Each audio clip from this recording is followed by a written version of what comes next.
Well, Connor, welcome, my brother, bone and flesh. Not bone of my bone, but Okay. we are blood relatives. We are. You are the father of Beckham Yes. and Anastasia. Yes. You are the husband to Alexia. Yep. You are the brother to me, and you're very grateful for that. It's one of your claims to fame, Yeah. Yep. brother of Logan. I put it in my Instagram bio. You're older than me, not wiser, but older. Almost Definitely better looking too. It's great. debatable. What would you want someone to know about you who might be listening for the first time? Pastor Kirk's out of town, and we've thought about bringing you on, but we wanted the podcast to continue, and so we were worried Yes. that if this could be the this last. could be the last episode because you might get us canceled. Yeah. Yeah. There's a very good possibility. Why would somebody think that about? Like, why would I have that hesitation? Why would you have that hesitation? I'm not the filter on a lot of people's mouth. It just kind of, you say what needs to be said sometimes. Yeah, And you hurt people's feelings.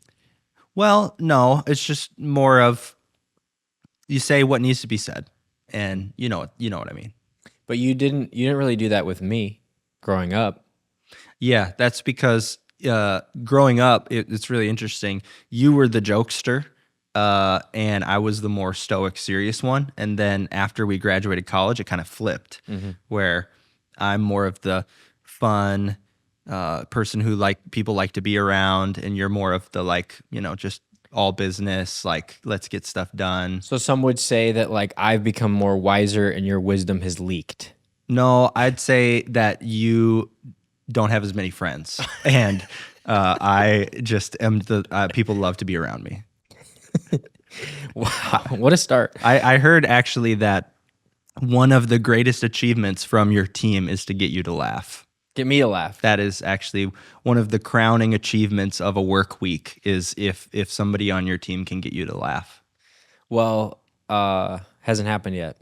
Not this week? No, that was a fake laugh I just gave. So Great. I just want to preface, we're recording this on April Fool's.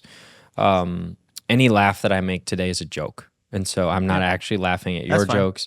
It's all, you're the online campus pastor. You also, here at our church, you also oversee discipleship and pathway, and you do a lot there.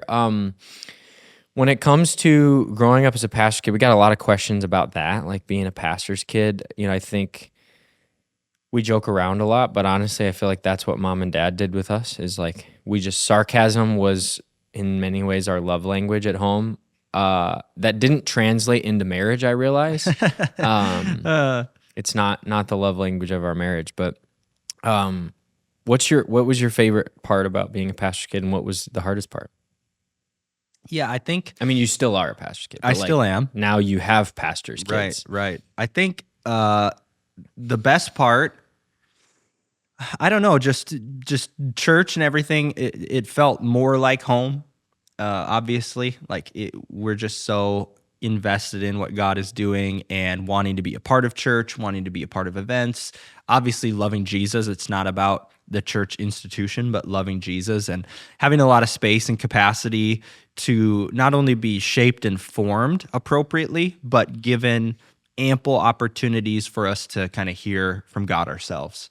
I don't think that you should totally abdicate, like, hey, you just figure it out all on your own, but you also don't need to clamp down so hard on a pastor's kid, their discipleship.